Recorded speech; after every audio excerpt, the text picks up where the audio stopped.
All right, let's jump right in. Today, we're going to tackle a really heavy and, let's be honest, a really misunderstood topic, that persistent link we always hear about between Islam and violence. We're going to unpack where this whole idea comes from and, just as importantly, what parts of the story might be getting left out. So, let's just ask the question that's on so many people's minds, right? It's a perception that's been shaped by so much: headlines, history, the actions of a few terrible people. But is it the whole picture?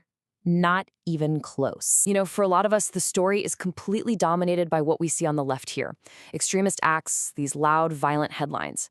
But in this explainer, we're going to dig into what we so often miss: the stuff on the right, the global peace efforts, and the overwhelming condemnations of violence that come from inside the Muslim world itself. And what's really fascinating and kind of ironic is the origin of the word.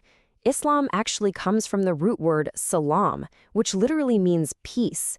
And according to its own foundational texts, its whole mission is mercy.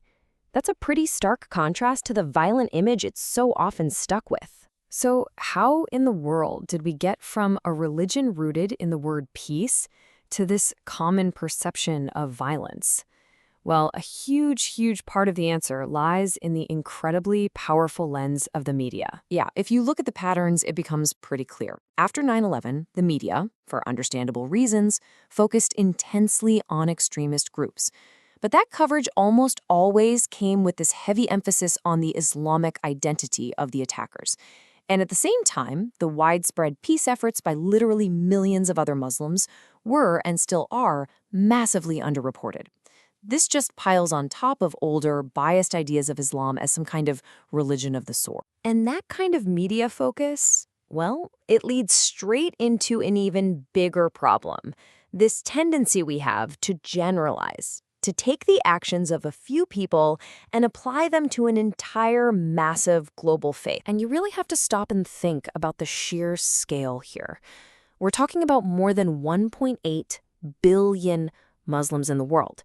Yet, so often, when one person who happens to be Muslim does something awful, that act isn't seen as their own individual failing.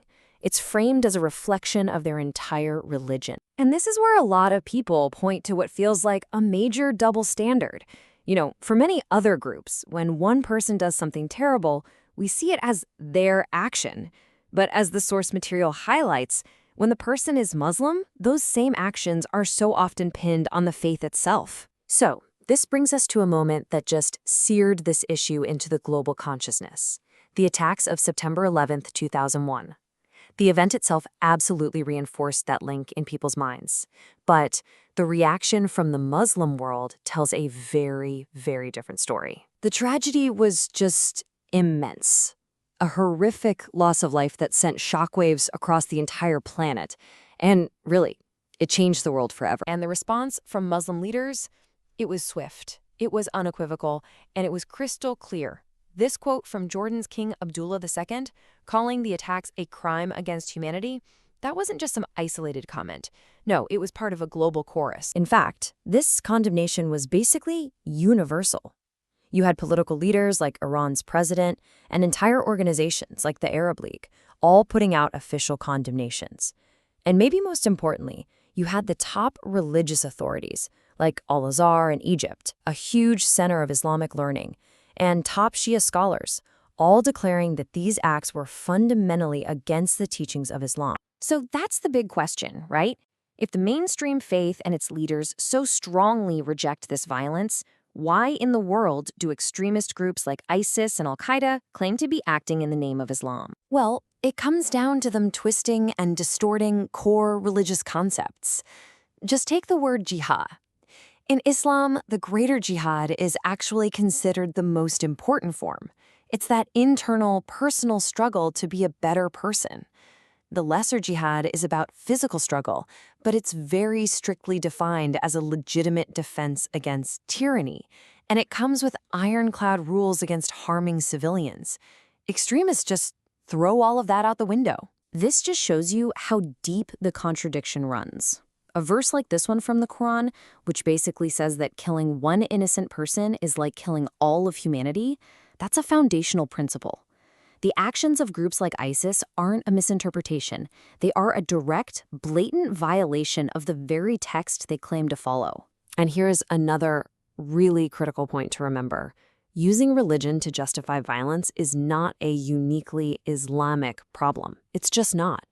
Groups like the Lord's Resistance Army or the KKK have used Christian ideas to justify absolutely horrific violence. The key difference, as our sources point out, is that their actions are almost never used to define Christianity as a whole. Okay, so let's switch gears and turn to the side of the story that rarely, if ever, makes the 6 o'clock news.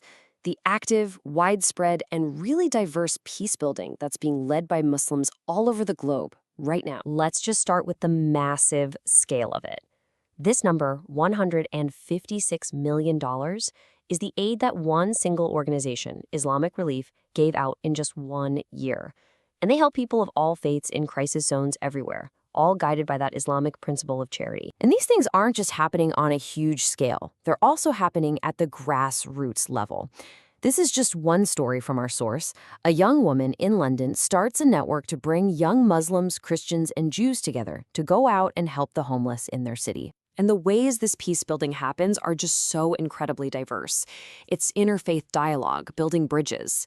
It's Muslim organizations on the ground in Iraq rebuilding not just the mosques that ISIS destroyed, but the churches, too. It's women in Yemen using Quranic principles to mediate local conflicts.